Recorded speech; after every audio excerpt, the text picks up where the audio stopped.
Welcome to Real Estate Coaching Radio, starring award-winning real estate coaches and #1 international best-selling authors, Tim and Julie Harris. This is the #1 daily radio show for realtors looking for a no BS, authentic, real-time coaching experience. What's really working in today's market, how to generate more leads, make more money, and have more time for what you love in your life. And now your hosts, Tim and Julie Harris. Welcome back, and today is day 3, and this is proving to be a very, very popular topic, 20 hidden sources of homes for sale, and we're actually giving you more than 20 sources of homes for sale during this podcast series. And today's podcast is sponsored by all of you. That's right, you guys are sponsoring our podcast. How? Because you continue to make this the #1 listened to daily podcast for real estate professionals in at least the United States, and we're listened to in 61 different countries, and we do pay special homage to all of our forward deployed military folks. I know we are listened to a lot in military bases around the world, so we honor all of your commitment to protecting our country. And remember, guys, please do give us a 5-star review on iTunes, a 5-star review on Spotify. If you're listening to us on iTunes, please remember to subscribe, and even though I can't believe I'm saying this, smash the like button on YouTube. The person that's helping us with all this told me to make sure we ask you guys to smash the like button, which I assume means you're just supposed to, click the little blue thing. Click the little blue thing that has the thumb up in the air. Yeah. But yes, thank you for continuing to make this #1 Listen to daily podcast for real estate professionals. And please do continue to support us by giving us a 5-star review on iTunes, 5-star review on Spotify, or really whichever widget you're listening to, but chances are it's one of those two things. iTunes is something like 95% of all of our downloads. And then if you are listening to us on our fledgling YouTube station, our channel, please do smash the like button and please do subscribe. We certainly appreciate your continued support.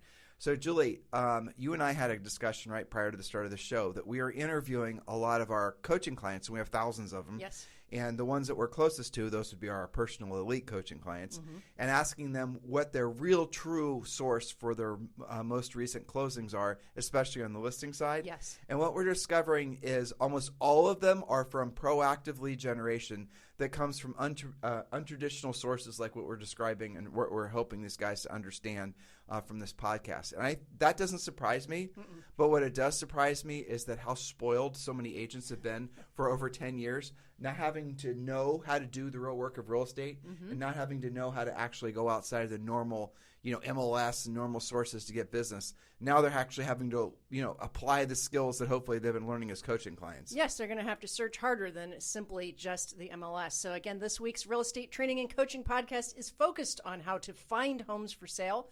The simple fact is that using the MLS, Zillow, Realtor.com as your primary place to search for homes for sale are over. To succeed in this market, a real estate agent must search for homes for sale in places other agents don't or won't. And yes, that takes skill and an updated approach. I think you said it right. They've been a bit spoiled, if we're being honest. When interest rates have been below 5% for more than a decade, I read an article about that and I thought, that's right. For more than 10 years, they've been that low. That's amazing. And, for the past several years, home prices have been going up. Equity has been surging. So pretty much everybody was a moving enthusiast. Well, now that there's just a little bit of a change to the market, you guys are having to up your skill level. Not everybody is moving for fun anymore. I feel that we should remind everyone that anyone who has maybe yourselves, right? Maybe you're a consumer listening. Not a big fan of that word, but maybe you're someone who's thinking about buying or selling and you're listening and you're not even licensed, or you're thinking about purchasing for yourself. I'm here to tell you guys that this is absolutely positively the perfect time to be transacting. This is absolutely perfectly the best time to be buying a house, especially if you're renting now. Don't delay, because there's zero chance that the home prices over a long period of time will ever do anything other than continue to inflate. And there's all kinds of different research and studies that have been done on all this, but here's the moral of the story. Your parents' house, right, wherever it is, you probably in the United States, most of you, how much was that house worth when they bought it? Chances are the same price as maybe a mid-range car, not even a luxury car, a new car probably. I think the new cars in the United States right now the average price is like $43,000 or something. Yeah.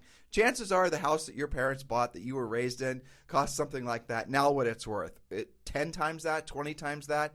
That trajectory will continue. That long-term appreciation or inflation trend will continue. What also will continue is if you're renting, the cost of rents are going to continue to increase, usually pacing with, obviously, the inflated prices of real estate. Wherever you are in the United States, at the very least, you absolutely positively want to do whatever it takes to no longer be a tenant and purchase a home.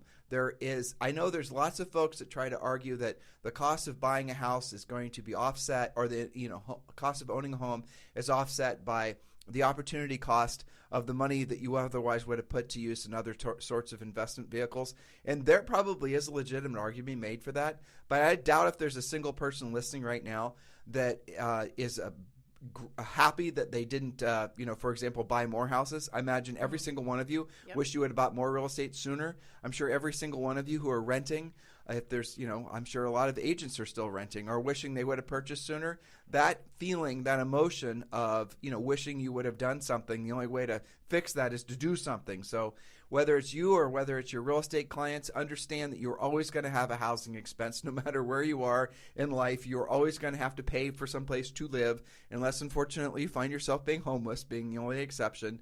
But no matter where you are on planet Earth, especially in the United States, it's always going to be expensive and getting more expensive. Purchase a house now, even with the rising interest rates. Now, Julie and I received a good email yesterday from Katie Moulton. Katie, yes. And actually, I don't think her last name's Moulton. She got married. Christensen, maybe. Christensen, yes. Katie Christensen, who's a podcast listener. So, Katie, I shared with Julie your text that you sent me about the builder in your marketplace, and here was the gist of it. So, obviously, interest rates are going up, but so is construction costs, and we're going to get to point number 11 here in a second. We're just hoping to motivate you guys with some good old-fashioned education. So inflation is causing the cost of building a new home in mostly Des Moines, Iowa, where she sells real estate, to increase. And the average sale price in Des Moines, Iowa now is like $400,000, which is amazing. And so the point being is cost of construction is going through the roof. At the same time, the cost of the interest, the borrowed money, is increasing as well.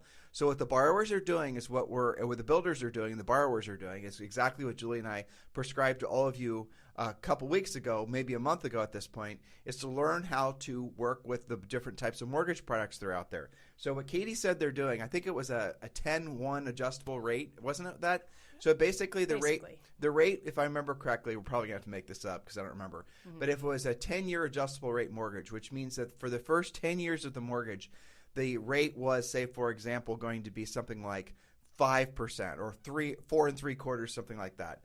And then after on the 11th year, the rate was going to adjust to whatever the prevailing market rate was. Now, here, let's just have the conversation there. Most people will not be in a house for 10 years, so that's going to be a good move for most people. But what the builders do, and what you need to learn how to do, because builders can do this, but so can you, helping your borrowers work with their lenders so they can qualify for homes as well, is then you can buy the interest rate down. And Katie said, didn't she say they were doing like 2 different things to buy the rates down? Well, it's called a 2-1 buy down, so it adjusts once and then it adjusts twice. And I think that the intro rate, and the reason builders do that is to help borrowers qualify for more based on their payment, right? So you lower the interest rate, the payment goes down as well. So the initial rate for 1 year, I think it was like 3 3/4. It was something very like that. low. And then the next year, I think it was 4 and something, and then it ends up adjusting for, I think, 10 years at 5 something, which is better than what you're going to do on a 30-year fixed. Here's the thing that we're finding. So there's different adjustable rates. She's talking about an adjustable rate. Anytime you hear adjustable rate, it means that you have an introductory rate for a certain amount of time. That can be 1 year, 3 years, 5 years, 10 years. We've seen 15-year arms as well. Okay, so just because it adjusts, then you have to ask how many times does it adjust? So, but someone can buy down the rate on an adjustable rate mortgage and have it be essentially... And then lock it in as well. You can do both. Right, and then lock it in. So the moral of the story is that if you're not learning how to be more dynamic in the offerings for your potential buyers or sellers, you're going to become obsolete because other agents are. Other people are going to know how to make deals happen, and you don't, and you won't, because you're still stuck in the belief that somehow magically things are going to go back to the way they were a year ago. you're going to see more headwinds to agents with low skills or no skills. And those agents are going to needlessly suffer because they're going to be stuck in the paradigm of buying leads. I got my license today. I need to join a team. I need to work on my branding. I need to buy leads from, what'd you call it, Ziller? From Zillow. Yeah, I need to do all this. No, you need to learn how to be a real estate professional. And a real estate professional, just like any professional, your real mission in life is to solve the other problem solve the problem of the other person, and that other person is your customer. So if you're not able to solve their problem because you don't know how, then you're essentially not a very good professional, and you're not going to stay in the business because people won't choose to do business with you. The reason that one person does more deals than the other is because the other person has figured out how to provide the higher level of service, or more specifically, are able to help more people solve the other people's problems. Thus, obviously the word of mouth and the goodwill that comes from all that will rain more opportunities on the agent who's a high-skilled agent.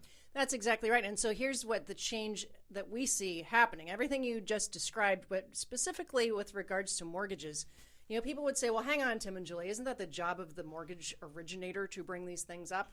Well, they have the same issue you do. We have a generation of mortgage originators and processors who have never had to present anything really except for a 30-year fixed. But let's give them some drill down on that too. Because Yes. these are all real. I know we're talking to people right now who are, because of what they're hearing us say, are going to be able to help people at a higher level and make money. So Absolutely. I'm pumped up about this. Yep. So they will not only have problems finding loan officers that know how to essentially do different kinds of mortgages, but they're going to find that they are going to be challenged by finding mortgage companies.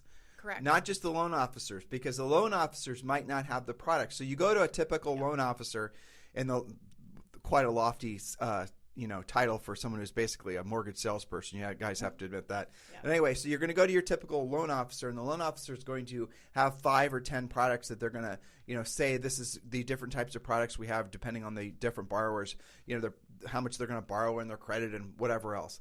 Well, that menu of different mortgages might not be the same as another mortgage broker who has a completely different set of products.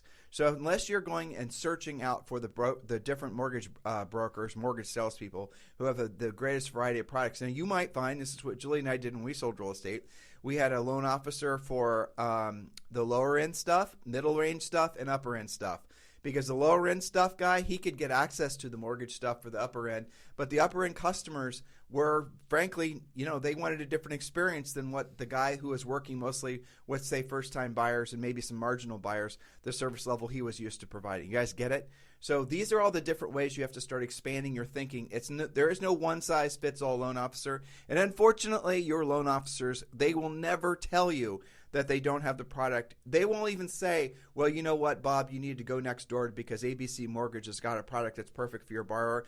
They're going to say, these are the products we got available. We have to somehow fit the round peg in the square hole. In other words, we have to somehow get your borrower to accept this mortgage, even though there are more competitive products on the market. That all goes back to you as a real estate professional, knowing what else is out there. And here's one of the little things that'll give you an unfair advantage in the marketplace, like what Katie was describing in her text. If you know of a particular builder, for example, that's being creative with more financing, or if you know of a particular bank or several lenders, you're going to have, again, an unfair advantage in the marketplace. And I can give you guys tons of examples, but one just popped to mind. Mm-hmm. Do you remember when Countrywide, and this was back, this is dating us, right? Because Countrywide came and went, but we were selling real estate in Columbus, Ohio, and Countrywide started, obviously was becoming a national lender, and they were undercutting all of the local lenders, not by a little, by a crap ton. And they didn't have all their overlays, which made it so more people could get mortgages. And I bet you it was within 12 months, the Countrywide had captured probably, at least from the resale realtors like we were, I bet you they captured at least 50% of the business. At least. I mean, I remember distinctly because we did roundtable closings, so I was there for the mortgage signing, right? It was like everybody did Countrywide. Every single closing for a good 6-month stretch, unless there was something unusual about the borrower, everybody went to Countrywide. They also had this thing they were doing. It was more than that. It lasted years. And where Countrywide went wrong is they started doing subprime loans. That's right. It lasted until subprime. But they did some interesting creative things. Like they had a clause in there that said that, and this was way before mortgage crash caused people to even think about this, but they had this thing that everybody liked, which was if you lose your job, you are okay for 6 months. Yeah. They had like this, I forget what they called it. It was like a homeowner's mortgage insurance happiness program or something. and where they wouldn't report your credit. It was basically like a mini mod, essentially, or a mini forbearance that was baked into the mortgage documents, where if that happened, you were good. And the builders loved this because it was a selling point. The builders were pushing business to Countrywide as well. So I think Katie is wise to share that, and I appreciate that, because builders are on the front lines of this because all of their cost of building everything is going up. They don't want to stop selling their product, so they immediately got creative on the financing. So you watch what the builders do to get an idea of what's possible. By the way, your bright orange shirt is reminding me of something. Katie is part of our EXP Realty group. Yep. And if you guys are interested in joining EXP Realty for this month, what we're doing is everyone who is personally sponsored by Julie and I at EXP Realty, you guys are going to get a free membership to Premier Coaching, and Premier Coaching is a $3,000 coaching program. So if you're looking for a sponsor who obviously is going to be incredibly proactive in your success, not just selling real estate, but at EXP Realty, Julie and I are formally applying for the job of being your EXP Realty sponsor. If this is something you're interested in, which all of you should be, 512-758-0206 is my cell phone number. Do not call. I will not answer, but do text. And again, for those of you who are ready to join EXP Realty, this is not for agents in EXP Realty already. This is just for agents who are interested in joining EXP Realty. Please do text me directly at 512-758-0206. And for this month, if you're personally sponsored by Julie and myself, we will allow you to have free access to Premier Coaching. Again, it's 512-758-0206. All right, Julie, let's get back to these points, because we have 5 points to cover, and I'm really excited about the third one we're going to present, because it's frankly it's my favorite source. I know, me too. Yeah. So point number 11, I'll get you started. Okay. Search all neighborhoods for half-done flips. And I'll tell you where I got this idea. Mm-hmm. So I got an email from Julie, and I have some properties in Las Vegas that are rentals. And we still are on mailing lists for these different companies that are work with the banks for getting rid of properties. Mm-hmm. And I noticed that a lot of the emails that I've been receiving lately, and it's never that many houses, one or two or whatever, but they're all half-done flips. Mm-hmm. And they're all recent half-done flips. Yep. So what happens there? I'll tell you what happened. Is Bob and Betty decided that they watched Flip That House, and they probably went out and bought a house using hard money. And then they probably borrowed against their credit cards to try to do this flip. Their expenses went through the roof to do the flip because lumber prices are up. I mean, everyone talks about lumber prices, but it's such a great example. I mean, I heard that a 2x4 went from like 88 cents to like, I don't even remember the cost differentiation, but it was like 5,000x more expensive just for cost of supplies in certain aspects. But anyway, so they get into it. They realize that they're not going to make any money. Not only are they not going to make any money, that they're going to lose money. The hard money lender then basically forecloses on the property, gets the property back, and then they use these various different ways of essentially trying to wholesale the house again. That's what we're starting to see an increase of, but these are mostly half-done flips. So one of the things you could do is go to the half-done, half-baked house flipper and see if you can get that listing. Any other thoughts on that? Like ideally before it's foreclosed on or something like that. But so how do you find those? Well, you guys are driving around all day, every day, looking for property, showing property, going on listing appointments. You really do tend to come across those when you're out and about. But sometimes you will see those in the MLS. Sometimes you'll see them on neighborhood sites, or you may have one going on in your neighborhood. Stop by, get to know what's going on. And we'll give you an ancillary suggestion on that one. Now, this one's a little bit deep in the weeds, not a good fit for everyone, but you do occasionally run across what the industry calls a hard money lender. Mm-hmm. Julie and I have done some hard money lending before. And basically what that is when someone they need just temporary financing and they can't get it anywhere else for whatever reason. So you'll give someone a hard money loan, and sometimes it'll be for, $50,000 or other times $25,000 or sometimes a hell of a lot more. We had a hard money lender that we work with for some of our problem clients in Columbus, and he would loan up to $1 million. But the deal is the interest rate was a little bit onerous, and you had to refinance him out of the deal within a certain amount of time, or he got to foreclose. So the other suggestion we have, again, might be a little deep in the weeds for some of you, is find some of these hard money lenders, and you'll find the hard money lenders from the guys that are doing the investing, and ask who their lender is, and then ask the lender what they do when someone needs to cash out of a property, because that might be another great source of listing leads. Now, something else that's not on our list, but I'm going to give you guys this since you're such loyal podcast listeners, is start going to all the investor meetups. That's not a point, is it? I can't remember because they're not all in front of me. It might be. And It might be. That's okay. Start going to all the investor meetups. Every single town has a place where the wholesalers will then meet with people that are wanting to do flips. And these are usually organized. You can find the groups through Facebook, meetup.com. Actually, we did talk about this yesterday. But if you start going there, you're going to start meeting more people that are in the wholesale. Now, all a wholesaler is somebody that thinks that they're going to be able to find some distressed seller or some seller that's willing to sell for less than retail. And then they will put the house in some form of contract, and then they'll sell that contract.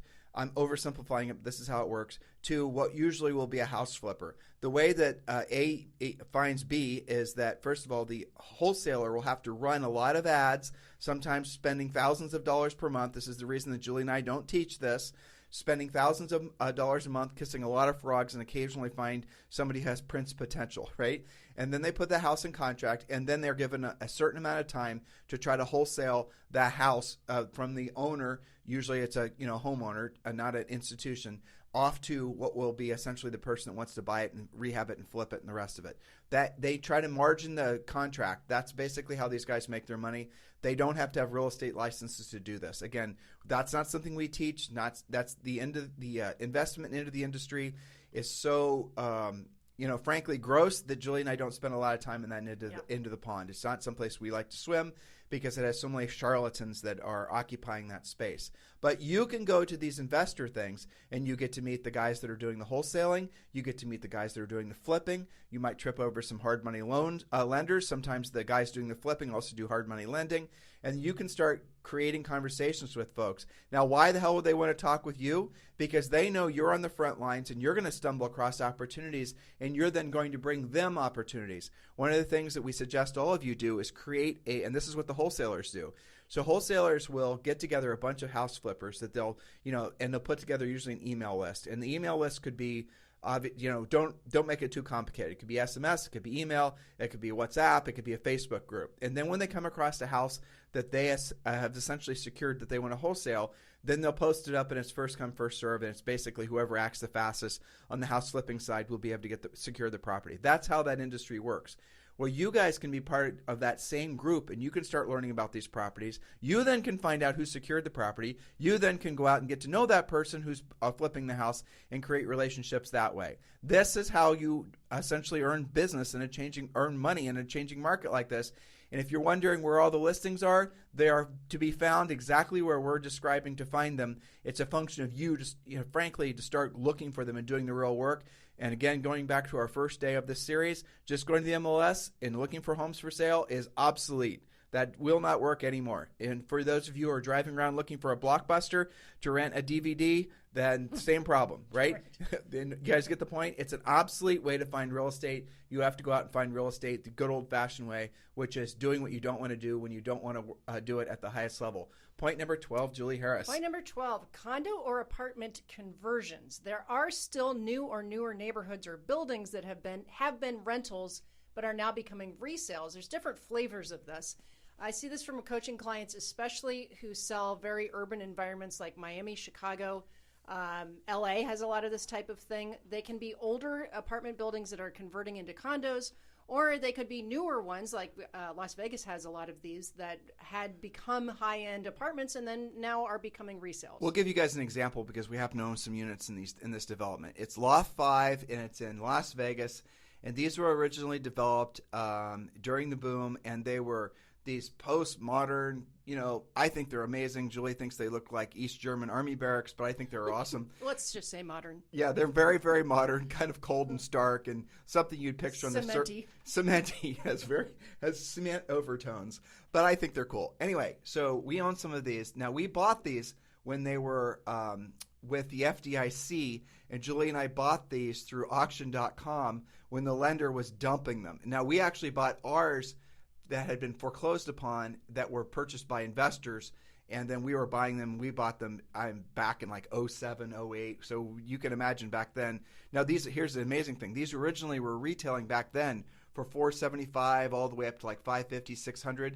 And when they were selling at the bottom of the market, they were selling for $100, $105. Now here's what happened. There was only in these many buildings, there were only a few that ended up in the hands of end users or investors like Julie and I. The rest were sold, and a big bulk of them were sold. I think it was wasn't the FDIC. I think BlackRock ended up selling, something like that. Some institutional investor ended up with them, but sold the whole mess of them to one investor who now owns all of them. Nope, this was owned by an individual gal who sold her tech company. That's right. Yep, and so she sold her tech company. She bought a whole bunch of investment properties in Las Vegas. Why am I telling you all this? Because those units were originally designed to be retail units. They were originally designed to be sold onto the market. As condos. As condos, right. She kept them as rental properties because obviously they're great rental properties. Mm-hmm. Now, I would imagine that considering how many buildings there are, considering what the market's doing right now, there probably is a chance that if you were to approach the owner and you were to ask them, well, you realize now that you could probably 5x your return on investment of each of these units. Actually, I believe her entry point was less than $100,000 per unit, so she could easily 5x. So if she sold one building, she could make tens of millions of dollars just off the fact that she bought these when the market was flat. Now, that would be an interesting conversation for you guys to have on a micro level in your marketplace of any of these originally developed to be condo units that were converted to rental units after the boom that might want to come back on the market as condo units. There are lots of those all over the country. You just have to dig a little bit deeper. Well, so one way to find them is to do a year-built search. These would probably be like 2004 to 2007, somewhere in that realm. But there's another advantage to having those conversations with investors that have multiple properties. That's one conversation, potentially a lot of listings that could come down the pipe. So the next one I think is perhaps our mutual favorite, which is point number 13, expired listings. Yes, you knew it was coming. Recent expireds, older expireds, really old expireds. You probably can get them their price in today's market. Offer to provide a new comparative market analysis and see what this does to their plans. Yeah, I mean, that's it. Old expireds, new expireds. If Julie and I were to get back in the business, that is the absolute first thing that we would start going after. And a lot of times it's similar to calling your centers of influence past clients, frankly. They have no clue how much the property is worth. They know it's, a great investment most likely, but maybe it expired a year ago, a year and a half ago at whatever, $600,000, and they don't realize now it's worth $800,000. So you call that expired up, not only are they going to be thrilled that you called, but they're going to be more than happy to pay your commission because you're now going to create a liquidity event for them that maybe they didn't even realize was so beneficial. So old expireds, new expireds, and one of the greatest sources to get expired information is REDX. That's the service Julie and I used when we sold real estate. And REDX basically, well, not even basically, what they do is they go into the MLS and public records. They find phone numbers. They find all the mortgage information. So in the morning, you turn on your computer. You not only have all the new expireds, but you have access to the old expireds for sale by owners, a lot of other housing data. And these are the best leads ever because, yes, you have to pay REDX for doing that work, but you're not paying a referral fee for these leads. You're not paying a per lead fee. You're not, being subject to any of this Mickey Mouse that's out there in the marketplace right now. You do have to have skills. So you are going to have to know what to say and how to say it. But frankly, REDX is the first pillar you should put into your proactive lead generation plan. And for our podcast listeners, they're offering $150 off.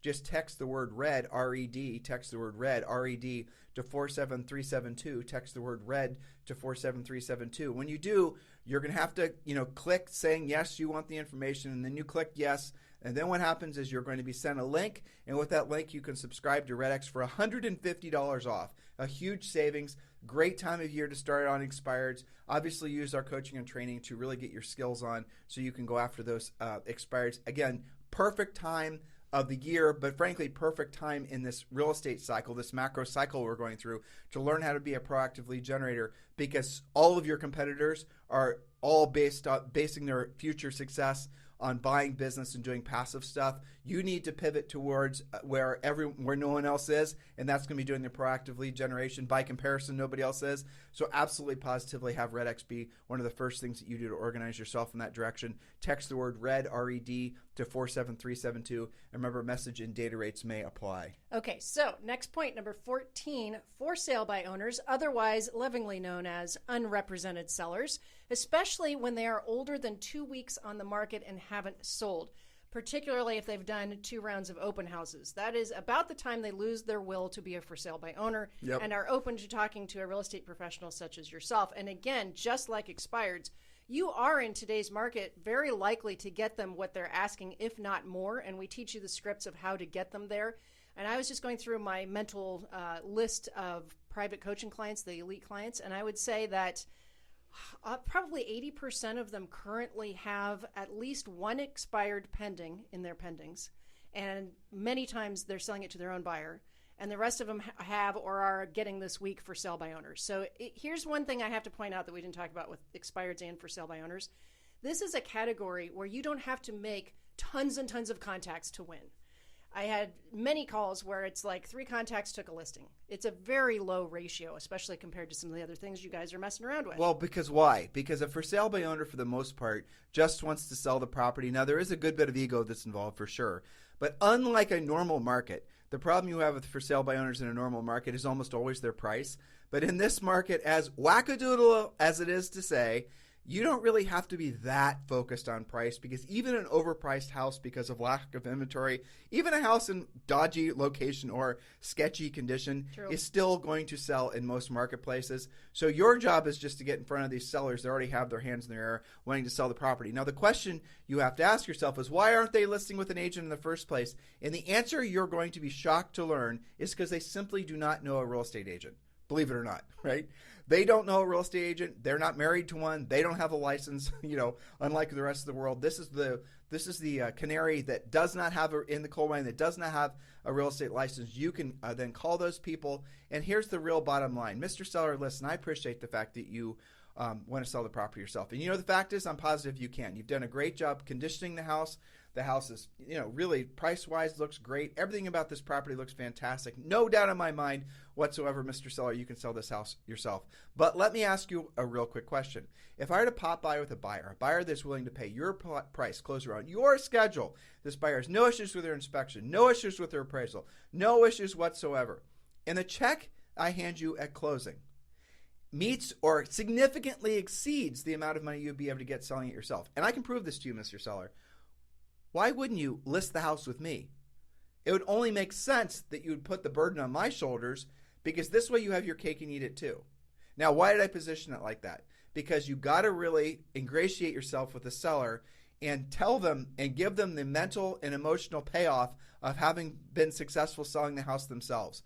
Because what you'll discover when you're working for sale by owners, and this is almost always a male phenomenon, is the men are trying to do something to impress somebody else, their neighbor, their friend, their wife, their whatever, okay? And you guys will experience this when you get more with for sale by owners. So if you give the husband usually, or the man, the satisfaction of praising him for everything he's done to get the property sold, and letting him have that sense of winning had he sold the house by listing it with you, then you're going to get the listing. What agents will do, and this is a huge mistake, it's a huge mistake in life in general, is they take a combative approach. They try to beat the seller over the head with statistics on how the average for sale by owner lists and sells for less, and how this, the other thing, all the best buyers are working with agents. Look, all these places, all these scripts, frankly, and techniques have a place in a normal market. They don't have a place now, because the reality of it is a for sale by owner can't sell their house themselves. But the reality is also, statistically, you will sell it for more, and oftentimes significantly more, because the for sale by owners are not going to have access to the same cutting edge data that you are. They're not going to know the market like you are. So they're not going to realize that the house that, their house that they priced 30 days ago is now worth 10% more. They're not going to know that, which, by the way, that 1 month of increase in value, that inflation, more than covers the cost of hiring you to sell the house. So what you're doing is you're giving them a sense of relief that you're going to take care of all the legalities, all the issues, all the inspections, all the annoying showings, all the people problems, all the blah, blah, blah, blah, of which those are legitimate problems, right? Those are issues you're going to have to deal with as a professional. And, Mr. Seller, it doesn't cost you anything to hire me, because I will easily be able to cover the cost of selling the house, all my selling fees. In addition to that, the amount of money the size of the check I'm going to hand you at closing, even after all the selling fees, will be significantly more, potentially massively more than you'll be able to sell it yourself. Mr. Seller, why wouldn't you list the house with me? And here's what the seller will say. By the way, a version of that is obviously available as a Premier Coaching member, and it gives you a lot more drilled down detail. That is, in essence, the exact script that Julie and I created our first year in the business, when we sold over 103 homes when we were in our early 20s. And I'm not going to tell you guys how many years ago that was, but it wasn't more, it was significant. It was a couple decades maybe. Okay? But the point I'm trying to tell you Is it work then? It works now because the FSBOs all want the same exact thing. And what you'll be shocked and amazed and thrilled to learn is that the FSBOs will always say, all sellers by the way, they'll always say the same things in the same order. So when you're reading one of our scripts that we've written, and we do not make these available for free, you have to be a coaching member. When you're reading the script, we're going to tell you what to say, and then you're going to see in essence, in brackets, what the seller is most likely to say, or different slight versions of what the seller is going to say, and then what you say. And you're going to read this script, and first it's going to feel clunky, and it's going to feel weird, and it's going to feel fake, and you're not going to like it. But then what happens over time is when you see it working especially, you're going to then internalize it, and then you're going to personalize it. You're going to make it your own script to the point where it's going to just flow out of you without you thinking. That is called, that's essentially the levels of learning, and that's when you're entering into the phase where you're going to essentially have mastery of being a great proactive lead generator. Up until then, it feels a little wonky, but that's just the way it goes. Just push your way through it anyway. It's just like learning anything new. But what you'll soon discover is every single seller says the exact same thing, in essence, at the exact same point. So why the hell are you making it so difficult on yourself, thinking that you have to somehow trick the marketplace by branding and marketing and buying business? Go directly after the sellers that have their homes in the air, have their hands in the air right now saying, yes, I want to sell my home. It just makes sense, right? And by the way, if you guys want to join our coaching program urgently, just text the word join to 47372. Text the word join, Join, to 47372. And you can schedule yourself to have a free coaching call with one of our new member coaches. They're also going to give you the real estate treasure map, but also answer any questions you have about our premier coaching program. Text the word join, Join, to 47372, and you can choose your day and your time of your free coaching session. All right, Julie, point number 15. All right, 2 more points. Number 15, absentee owners. There are lots of companies that provide these lists of information. re-investorlist.com is one. There's actually a lot of them, and they're not that expensive to use. So you'll get the address, make sure it's not already listed, and connect with the owners to see what their plan is for the property. Offer a free comparative market analysis to help them decide. Remember, not everybody knows the price of what their home is worth. Same point as before, but these are people who clearly are not living in the house. So what an absentee owner is basically is the way that these list companies find out who the absentee owners are. It's when the tax bill, generally speaking, is sent to a different address than the subject address. That's all. That's in essence what the date is. But you will then discover, as Julie just said, you'll get landlords, you'll get sometimes involuntary landlords, people that are stuck with houses. You'll get people that were bought properties and investments and it didn't work out. You're going to get a whole litany of people that probably are going to be at one stage or another ready to sell the house, especially when you call them and tell them they won the real estate lottery. Mr. Seller, do you realize what your house is worth in this market? Those are the conversations. If you guys are in any way fearful of making prospecting calls, proactive lead generation calls, just understand that every conversation you're going to have, the seller is going to be thrilled to talk to you because you're telling them nothing but good news, right? That's not a normal market. No, trust me. It's a blessing. It's a For you not to embrace it is bonker balls. Right. That's what we're trying. Bonker balls, exactly. Every single seller you're going to talk to for at least probably the next 18 months is going to be thrilled with what you have to tell them because you're going to be inflation, unemployment, politics, blah, blah, blah, blah. But you are the bright light in their day where you're going to say, Mr. Seller, you know that house you bought 5 years ago? You know, that property, yeah, the one on the other side of town where you thought you were going to be a Mr. Fix-It and you turned into a long-term rental. Well, I have great news for you. That place is now worth double what you paid for it. You are a brilliant investor. Now let's cash out. Congratulations, you won the real estate lottery. Yes, exactly. What does that do to your plans, right? So I know you and I, who do this all the time, all day long, we play this game with each other. You'll look up something, you'll go, you're not going to believe what this rental we bought in 1998 is now worth. It's incredible. Yeah. So don't think everybody already knows that. It's your job to tell them. But it's worth pointing this out, Julie. It's don't get like Julie and I, we've been married for 31 years. We've been buying real estate for 30 years. So you're going to hear and people like us celebrate our victories, but our victories did not come from flipping. No. Our victories came from holding and never selling. And I know that puts your money in money jail in essence because it's hard to leverage. But here I'll give you guys a quick, and if you want to talk investing, here's a quick, thought for you. Buy property, never sell it. Buy property that's easily rented, single-family homes prominently. Those should always be your first handful of homes. A lot of people will argue with me, and that's fine.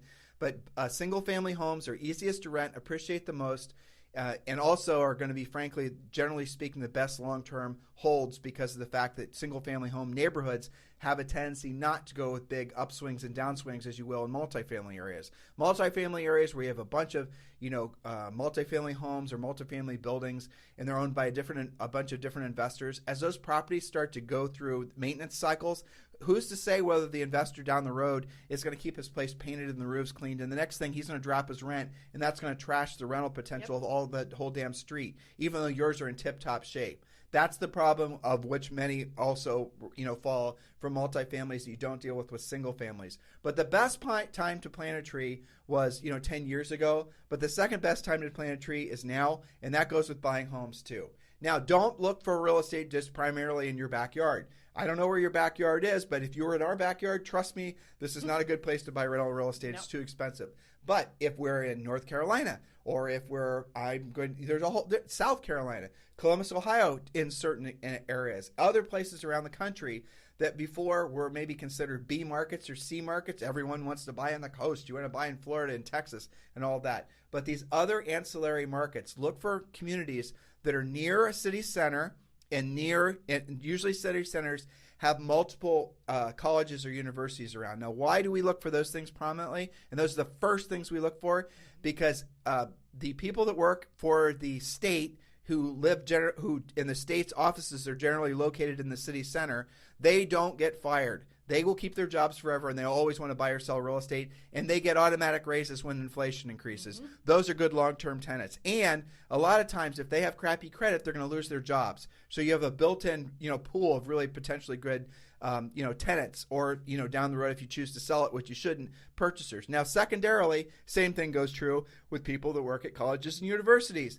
And we're not advocates of renting to students. I don't think we ever have. But guess what? Those TAs and the professors and all the other people that work as part of these, colleges, universities, another great pool of investors, of tenants, and potentially of if you ever go to sell it. You guys get the idea? If you buy something that's rural in the middle of nowhere, you're obviously going to have very few people you can rent that to. But if you buy in areas and there's tons of places like this in the United States, tons.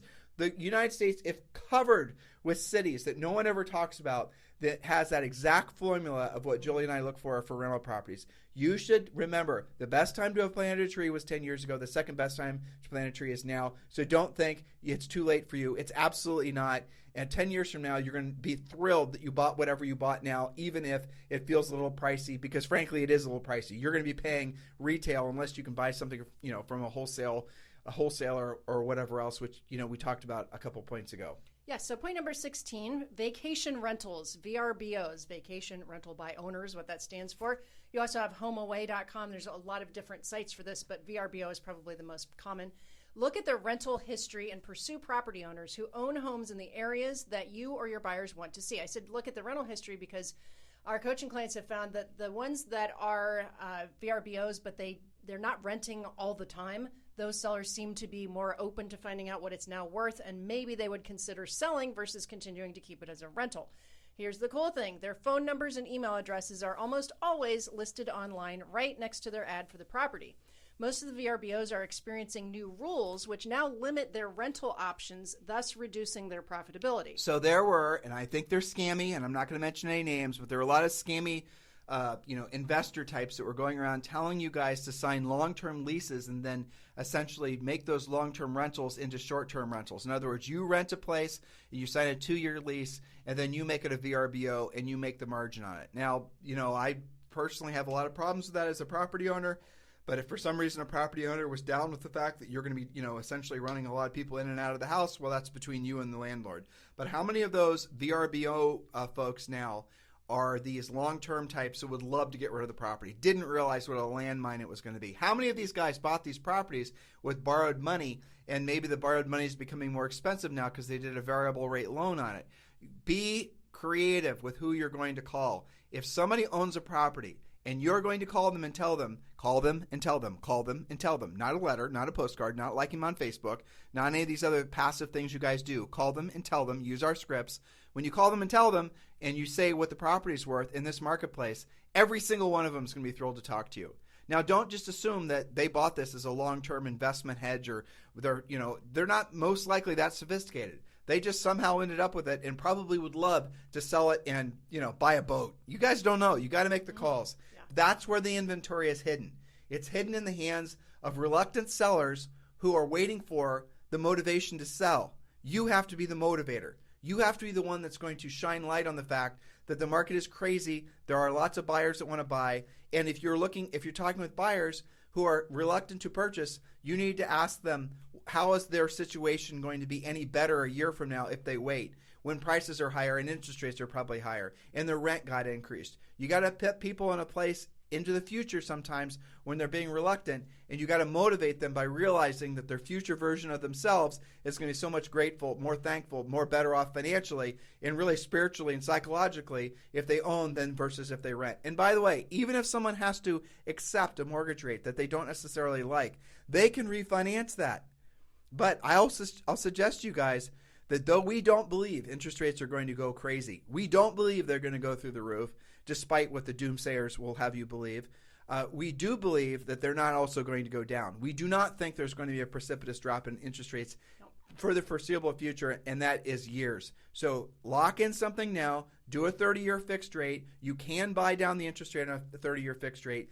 Be creative. You guys listening to this podcast on a regular basis, you know that Julie and I are skills-based. You did not hear a single gimmick idea. We did not talk to you about running social ads or creating squeeze pages or trying to essentially use colors and thumbnails and everything else to try to manipulate people into taking action. We want you to take action by being proactive and going after the business. You intuitively know what we're telling you to do is going to get you to the end zone the fastest. You intuitively know at the end of the day, if you're going to survive and thrive in this business, you're going to have to learn how to do the proactive work. And if you don't, you also intuitively know that you're probably going to fail. So I would strongly suggest you take action now, be proactive now, learn how to actually be a professional real estate person. On the other side of this transition that we're entering into now, which will most likely last years, you're going to be so much stronger, so much more confident. You're going to be so much, frankly, richer, not just financially, but also as a person from all the people you've helped. This is your time, but you have to now learn how to have the skills to make it so that you're relevant. Otherwise, don't be surprised when essentially time passes you by. And that can happen at any age, by the way, not just when you're older. It happens actually a lot faster when you're younger because you don't have the benefit of having a lot of long-term centers of influence and past clients and relationships and all the rest of it. Older folks always have an advantage in real estate because they know more people who are already in real estate. Younger people, most of your centers of influence and past clients, like when Julie and I got into business, they're renting, they're not owning. They're maybe thinking about buying someday. So guys, it does not matter what your age is, what your experience level is, whether you're full-time or part-time. This can be the best market for you if you're willing to put in the effort. There are no easy buttons. There are no shortcuts. There are no gimmicks. We're believers in doing what you don't want to do when you don't want to do it at the highest level. Our message does not appeal to everyone, but that's fine because the people it appeals to, those are our people, and those are the people that we want to help. Anything you'd like to say? Well, there's an old saying which goes, take what the market's willing to give you. And I always think, because I just think to myself on all these coaching calls and talking to the coaches and hearing all these stories, what an enormous blessing this market is that it is handing you things to talk about, which are all positive.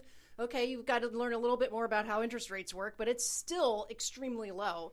And the fact that every single call you can talk about, can you believe what your house is worth in today's market? That is unusual. I know it seems normal for many of you guys listening, but it is unusual. Just the fact that they don't have to learn yet, by the way, it's coming, guys. Mm-hmm. Just the fact that they don't have to learn how to Dr. Phil sellers about condition, about price, about location. Right, just price the reductions fact and all that. Guys, listen, I promise you, when the market shifts, there are volumes of scripts you're going to have to learn on how to psychologically help the seller realize that they need to, it's called lowering the price, but we say it, nicely, reposition the house in the market so it correctly reflects the market's expectations. But when the market starts to adjust, when homes don't sell themselves, when buyer expectations change, when sellers are still stuck in that, greedy phase, even though the prices aren't going to support their greed, all those types of things, that's when things get really hard. We're not there yet, but we are absolutely headed in that direction. So make the most of what this market has to give you guys. That is really the bottom line, isn't it? Yep. And so for those of you who are interested in joining eXp Realty for this month only, when you join eXp Realty and Julie Harris is your sponsor at eXp Realty, we will be giving you premier coaching for free. And that does include a daily semi-private coaching call. So absolutely positively take action on that. It is for this month only. So if you're in the process of joining eXp Realty and you have not chosen a sponsor, just name Julie Harris from Georgetown, Texas as your sponsor. Otherwise, you can just text me directly. I can answer any questions, 512-758-0206. In the meantime, you guys have a fantastic day. We'll talk with you on the show tomorrow.